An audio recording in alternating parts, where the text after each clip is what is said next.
Hello students, सो आज हम topic पढ़ने जा रहे हैं वो कैटरेक्ट, जो बीएससी नर्सिंग थर्ड ईयर में काफ़ी इंपॉर्टेंट टॉपिक है। और इसमें साथ ही हम aetiology, pathophysiology, sign and symptom सब कुछ पढ़ेंगे एक इजी वे में। और ये नोट्स काफ़ी इजीली लिख रखे हैं, आप इसको कॉपी करके आपके लिए बहुत ही हेल्पफुल होंगे। ठीक है, so let's start. Cataract, what is cataract? Cataract क्या है? Opacity of lens is called cataract. Opacity means होता है लॉस ऑफ ट्रांसपेरेंसी। ट्रांसपेरेंट जो उसका स्ट्रक्चर होता है वो लॉस हो जाता है लेंस का, उससे हम कैटरेक्ट बोलते हैं। शॉर्ट डेफिनेशन है ये। The lens become cloudy due to change in structure of crystalline lens protein. जो लेंस होता है वो क्लाउडिंग रंग का हो जाता है, जैसे कि हम बादलों को देखते हैं, बादल वाला उसमें रंग हो जाता है और उसका स्ट्रक्चर चेंज हो जाता है क्रिस्टलाइन प्रोटीन का। उसका जो लेंस का स्ट्रक्चर चेंज हो जाता है और वो एक क्लाउडी कलर में कन्वर्ट हो जाता है। ठीक है, तो आगे आपको मैं पिक्चर दिखाऊंगी, आपको इजीली समझ में आ जाएगा। देन हम ईटियोलॉजी पे आते हैं। ईटियोलॉजी क्या होती है कि किस रीजन से, किस वजह से ये चीज कॉज हो सकती है, कैटरेक्ट किस वजह से हो सकता है। तो सबसे पहले आते हैं एजिंग मोस्ट कॉमन कॉज है। ये मोस्टली देखा जाता है ओल्ड एज में। ओल्ड एज में आते आते लोगों को कैटरेक्ट होना स्टार्ट हो जाता है। सबसे फर्स्ट ईटियोलॉजी इसकी एजिंग है। सेकंड इंजरी, ट्रॉमेटिक कैटरेक्ट, किसी भी रीजन से कोई भी इंजरी हो गई हो या कोई भी हमको आंख में लग चुकी हो तो उस वजह से भी कैटरेक्ट हो सकता है।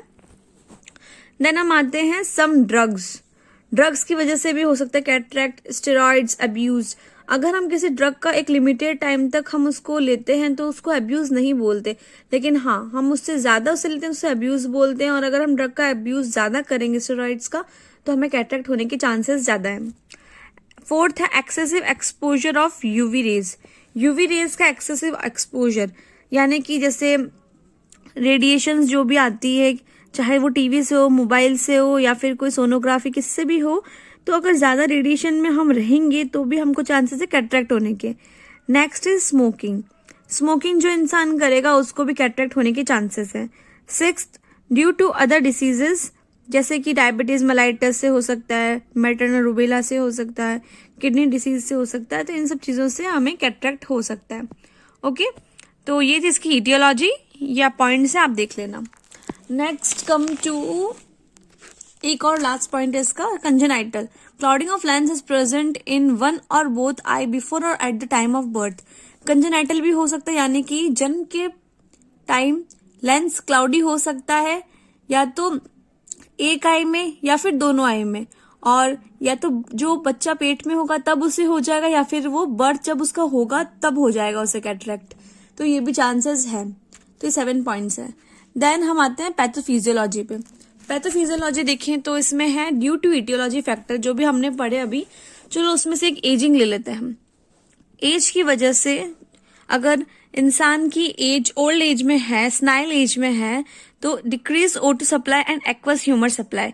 उसकी O2 ऑक्सीजन सप्लाई होती है वो लेंस से चली जाएगी, डिक्रीज हो जाएगी। एक्वस ह्यूमर सप्लाई, जो एक्वस ह्यूमर अपने आईज में प्रेजेंट होता है, जो नरिशमेंट प्रोवाइड करता है हमारे लेंस आई को, तो वो भी कम हो जाएगा। उन दोनों की सप्लाई अगर कम हो जाएगी तो लेंस क्लाउडी हो जाएगा, जैसा कि मैंने बताया बादल जैसा क्लाउडी हो जाएगा। देन लेंस ट्रांसपेरेंसी अपनी खो देगा। हमारा लेंस ट्रांसपेरेंट होता है जैसा कि हम देखते हैं, लेकिन इस कंडीशन में उसका ट्रांसपेरेंट नहीं रहेगा और उसकी वजह से क्या हो जाएगा, कैटरेक्ट। ठीक है, ये देखिए फोटो है, देख सकते हो आप, इसे बोलते हैं कैटरेक्ट। ये आइज के बीच में जो आप देख रहे हो ना, इसे कैटरेक्ट बोलते हैं। इस तरह का हो जाएगा। Then comes to clinical manifestation. Clinical manifestation हम और किसी को नहीं, साइन एंड सिम्टम्स को ही बोलते हैं। ये उसका दूसरा नाम है, क्लिनिकल मैनिफेस्टेशन। तो कैटरेक्ट की वजह से हमें क्या साइन एंड सिम्टम देखने को मिल सकते हैं? ब्लड विजन, हमें धुंधला दिखने लग जाएगा। फोटोफोबिया मतलब होता है इरिटेशन फ्रॉम लाइट से इरिटेशन हो जाना। और डिमिनिश नाइट विजन, रात को कम दिखना। इंसोम्निया, रात को नींद ना आना, ये इसके साइन है। नेक्स्ट हम आते हैं डायग्नोसिस पे।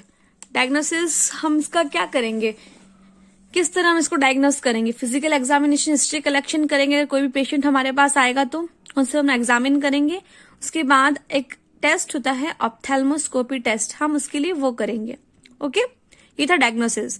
फिर ट्रीटमेंट और मैनेजमेंट पे आते हैं। तो ट्रीटमेंट के लिए हम सबसे पहले उसको देंगे मेडिकल मैनेजमेंट में एट्रोपिन 1%। इससे क्या होगा, जो प्यूपिल होती है ना वो डायलेट हो जाएगी। डायलेट होने से उसको थोड़ा सा हम बोल सकते हैं कि उस कैटरेक्ट से रिलीफ मिल सकता है। और नेक्स्ट आती है एसिटाजोलामाइड।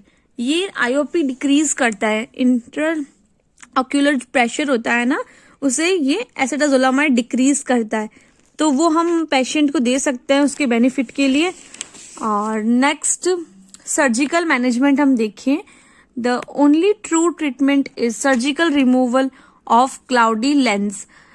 ये हमने जो ऊपर पढ़ा एट्रोपिन एसिटाजोलामाइड, ये हम इसको दे सकते हैं, लेकिन इसका जो ट्रू ट्रीटमेंट होता है कैटरेक्ट का वो सर्जिकल रिमूवल ही है। तो पहले तो ये दो टाइप्स के हम देखते हैं, ICCE एंड ECCE। इसका फुल फॉर्म है इंट्रा कैप्सुलर कैटरेक्ट एक्सट्रैक्शन, और इसका है एक्स्ट्रा कैप्सुलर कैटरेक्ट एक्सट्रैक्शन। तो ये क्या होता है ICCE? This procedure consist of removing the lens including capsule through small incision. Small incision से इसमें लेंस को रिमूव कर देंगे, ओके, ICCE में। और जो एक्स्ट्रा वाली है इसमें क्या करेंगे, the lens capsule is incised and the nuclear cortex anterior capsule are extracted. इसमें भी हम इंसाइज्ड लेंस की कैप्सूल को हम उसकी साइज इंक्रीज करके उसको हम निकाल लेंगे ये बार, एंटीरियर कैप्सूल को और न्यूक्लियर कॉर्टेक्स को हम उन दोनों को बाहर निकाल लेंगे। यही है एंड्रा एक्स्ट्रा। देन सर्जरी आती है क्रायो सर्जरी। वर्ड क्रायो किसको डिफाइन करता है? कूलिंग को। हमेशा याद रखना आप, क्रायो जब भी वर्ड आए उसका मतलब होता है कूलिंग। कूलिंग वाली सर्जरी कौन सी होती है देखते हैं। The special technique in which pencil like instrument with a metal tip is super cooled -35 then touch to expose lens freezing cause extraction of lens। ये ऐसा बोल रहा है कि एक स्पेशल टेक्निक होती है जिसके अंदर पेंसिल जैसा एक इंस्ट्रूमेंट होता है, उसकी जो टिप होती है आगे वाली वो मेटल की बनी हुई होती है, वो बहुत ही ठंडी होती है, -35 होती है। तो उसको ले जाके लेंस के पास टच करते हैं जिससे लेंस फ्रीज हो जाता है और आराम से वो निकल जाता है बाहर। तो ये था क्रायो सर्जरी, बहुत इजी है, आप एक बार देखोगे तो समझ में आ जाएगा। देन हम आते हैं फीको इमल्सिफिकेशन पे।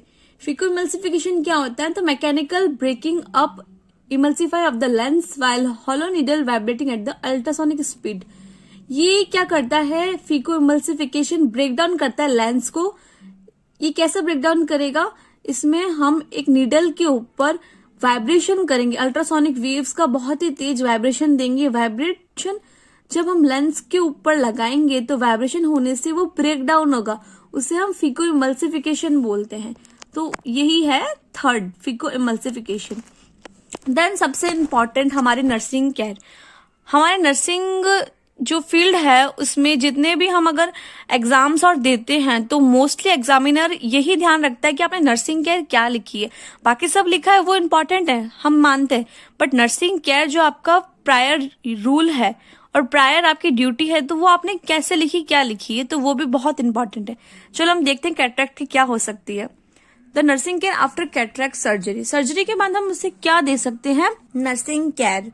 फर्स्ट है द पेशेंट में experience some burning sensation which can be relieved by mild analgesic. अगर पेशेंट को थोड़ा बर्निंग सेंसेशन होगा क्योंकि उसकी सर्जरी हुई है तो हम उसको माइल्ड एनाल्जेसिक देंगे। एनाल्जेसिक हमेशा पेन को रिलीव करती है, उसका जो बर्निंग सेंसेशन होगा वो कम हो जाएगा, हम उसको एनाल्जेसिक देंगे।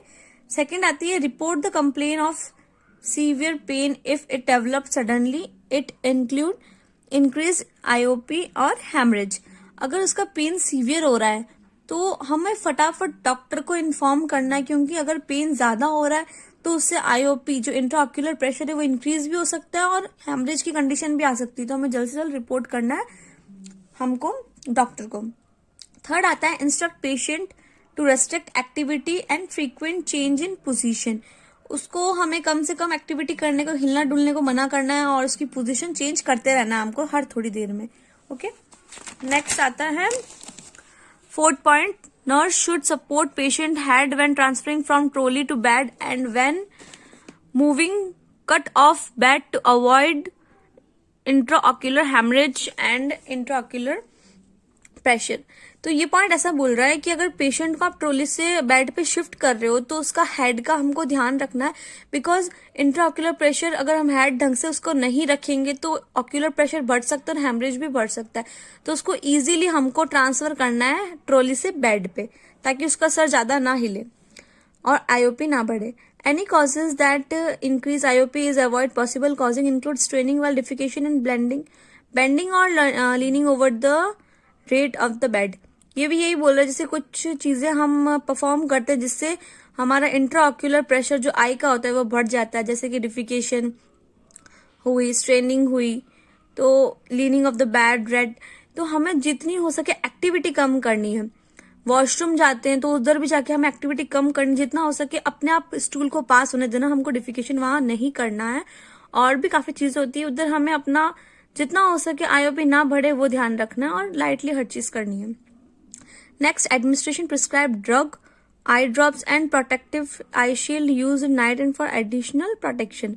हमें प्रोटेक्शन के लिए पेशेंट के उसको ड्रग्स एडमिनिस्टर करनी है जो उसको दी है, और आईज में ड्रॉप्स डालनी है, और अगर शील्ड दी है रात में पहनने के लिए आंखों पे तो हमको उसको पहनाना है उसके प्रोटेक्शन के लिए। Next, 7th, prophylactic antibiotic drops may be prescribed in additional of system therapy if infection is suspected. Antibiotic drops भी हमको उनको प्रोवाइड करनी, क्योंकि इस चीज में इन्फेक्शन होने के भी चांसेस बहुत होते हैं, तो ये एक ड्रॉबैक हो सकता है पेशेंट के लिए, तो हमें उसे वो भी प्रोवाइड करना है। Next, when vision is several impaired either by operation, swelling or dressing, the patient will need additional care and support to reduce the fear, anxiety association with lost sight even। और ऐसा बोल रहे हैं इसमें कि अगर उसका विजन ना हो, उसको दिखाई ना दे पेशेंट को ऑपरेशन के बाद, तो स्वेलिंग की वजह से, ड्रेसिंग की वजह से, तो उस पेशेंट को हमको एडिशनल केयर देने, सपोर्ट देना, उसका हमको डर, उसकी एंग्जाइटी हमें उसको कम करनी है, और ताकि वो ना एक तरह से मोटिवेटेड रहे और खुद निराशजनक ना हो। ओके, वो टेम्पररी है वैसे भी, उसका एक बार लॉस आई का, बट उसको हमको समझाना तो पड़ेगा, है ना। ओके, नेक्स्ट है nursing, assess the patient returning from theatre and orient him to location staff. अब पेशेंट अगर वहां से रिटर्न हो रहा है तो उसको ना दिखाई देगा, तो हमें उसको बताना है कि उसको किधर जाना है, उसको रीओरिएंट मतलब उसको वापस जगह बताने की किधर उसको जाना है थिएटर से निकलने के बाद, या हमको उसको छोड़ के आना है। Okay, the call button must be available with in the reach of the patient, should not be left long for long period. और पेशेंट के पास में कॉल बटन लगा के रखना ताकि उसको कुछ भी काम हो तो उसको प्रेस कर सके, और लॉन्ग टाइम तक हमें पेशेंट को अकेला नहीं छोड़ना है। Frequent communication reduce the potential for sensitive deprivation. Communication उसको हमको करते रहना है, उससे बातचीत करते रहना है, हमें उसको एकदम से लोनली फील नहीं करवाना। अगर हम उससे बात करते रहेंगे, कम्युनिकेट करते रहेंगे, तो उसका जो डिप्रेशन वाला जो चीज है और जिस वजह से थोड़ा सा डिप्रेस इंटरनली हो सकता है, तो वो थोड़ा कम हो जाएगा। नेक्स्ट हम आते हैं 12th, when ambulatory the patient assist until familiar with environment, foot stool, loose drugs and other should removed and furniture keep the.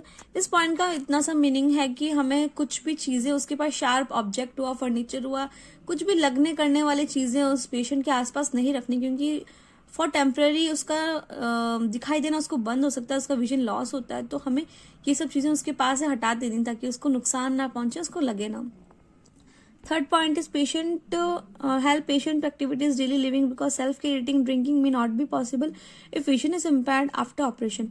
Operation के बाद उसको दिखाई देना बंद हो सकता है, उसके लिए उसको हमें जो डेली एक्टिविटी उसमें हेल्प करना है, ईटिंग में, ड्रिंकिंग में, ताकि वो खुद तो कर नहीं पाएगा, तो हमें उसको उस चीज में हेल्प करना है।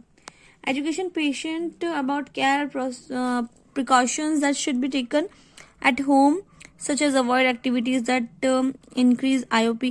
हमें पेशेंट को केयर कैसे प्रोवाइड करनी है उसे समझाना है, हमको एजुकेट करना है कि अगर आप घर भी जाओ तो आपको किस चीज का ध्यान रखना है, कैसे अपनी केयर करनी है, उसको एक्टिविटी अवॉइड करनी है जिससे उसका ना इंट्राऑक्यूलर प्रेशर बढ़े, और बेंड नहीं होना है ज्यादा, पुशिंग नहीं करनी है, गिरने से बचना है, सेक्सुअल एक्टिविटीज उसको कम करनी है जिससे उसका IOP और हेमरेज उसका ना बढ़े। Okay, then 2 points are left. The patient and or family must understand the learn care of the eye socket of dressing, cleaning, instill in the okay ये पॉइंट ऐसा बता रहा है कि पेशेंट और फैमिली को दोनों को अंडरस्टैंड करना है, उसको लर्न करना है कि उसकी आई केयर कैसे करनी है, ड्रेसिंग कैसे करनी है, उसकी क्लीनिंग कैसे करनी है, दवाई कैसे डालनी है, कोई ट्यूब दे रखी तो कैसे लगानी है, और उसकी आई को रबिंग करने से उसको मना करना है। आई का फ्रिक्शन नहीं होना चाहिए, मतलब आई को ऐसे नहीं रगड़ना है ताकि उसको खराब नहीं हो जाए।